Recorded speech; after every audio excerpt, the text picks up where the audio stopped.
Hello guys, welcome back to my new video. So today, after a high request from you, I'm presenting and convincing you to read, of course, a new book, one of my favorites.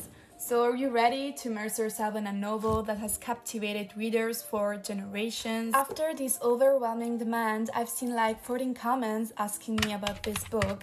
I'm thrilled to talk to you about 1984, a George Orwell's masterpiece that remains as relevant today as when it was first published. Published in 1949 in London, this novel talks about a dystopian future where every aspect of life is distorted and controlled by an authoritarian regime, where at its optimum, so at the top of this pyramid, is the big brother, this face right here. Privacy doesn't exist at all, and even thinking against the party can get you arrested by the thought police. The main character, Winston Smith, works for the party, rewriting history to match the government's ever-changing version of the truth. For example, this sentence: who controls the past controls the future, who controls the present controls the past.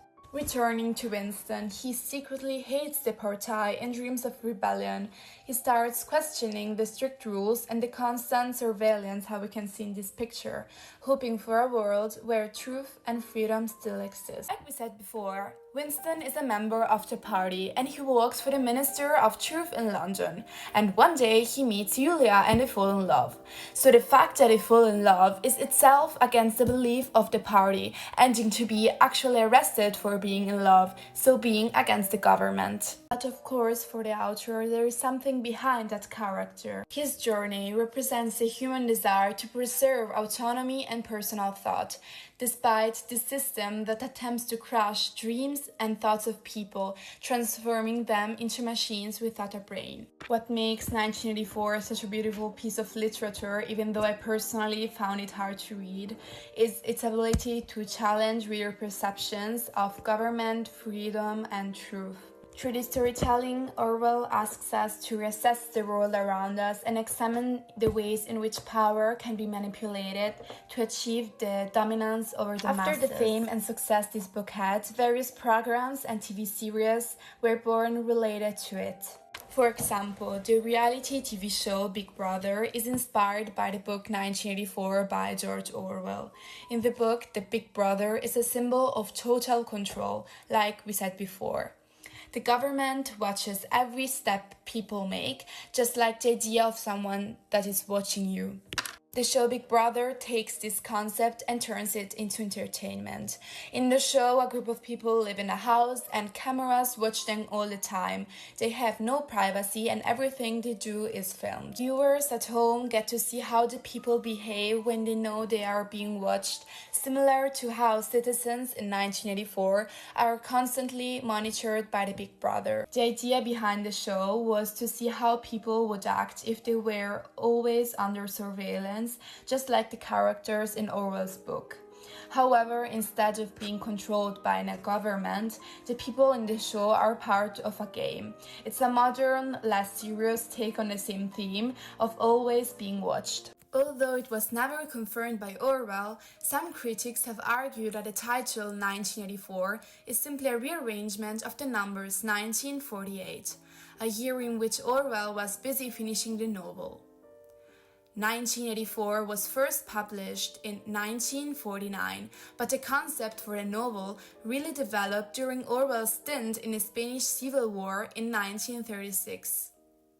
But what thinks the author about his masterpiece? A book that made him famous, but also his last. Because only months after publishing his book, he died. There are some conspiracy theories surrounding the death of George Orwell, but there is no solid evidence to prove them. Orwell, whose real name was Eric Arthur Blair, died on January 21, 1950, at the age of 46. He had been struggling with tuberculosis for years, which ultimately led to his death. Some people believe that his death may have been suspicious because of his critical views of political systems, especially totalitarian regimes, which he exposed in his famous works like 1984 and Animal Farm, which is already on this platform. His powerful messages in 1984 made some people wonder if he was silenced, but there is no real proof to back up these claims. I really would have loved interviewing this man, but unfortunately it's not possible. So here is his last interview. But he left one final warning. 1984 is, I believe, a quite terrifying masterpiece. So terrifying, in fact, I don't think I should like to read another like it. I am not absolutely dissatisfied with it. I think it is a good idea, but the execution would have been better if I had not been under the influence of TB when I wrote it. You once claimed that you have an ability to face unpleasant facts. Is that what you demonstrated in 1984 by drawing an accurate portrait of the future? I think that allowing for the book being, after all, a parody, something like 1984 could actually happen.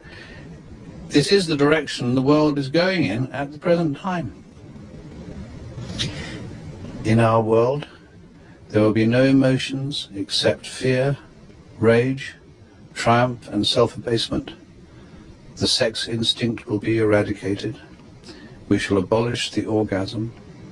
There will be no loyalty except loyalty to the party. But always there will be the intoxication of power.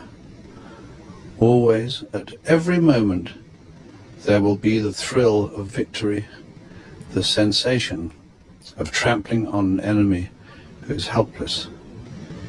If you want a picture of the future, imagine a boot stamping on a human face forever. The moral to be drawn from this dangerous nightmare situation is a simple one. Don't let it happen. It depends on you. Highly recommend 1984. It's a fascinating book that makes you think about the importance of freedom and truth.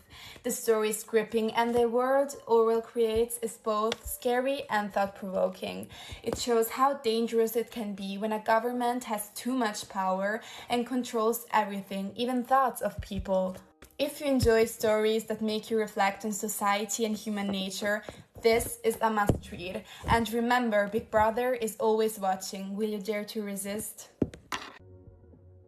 Remember, this is not just a story. This is our future.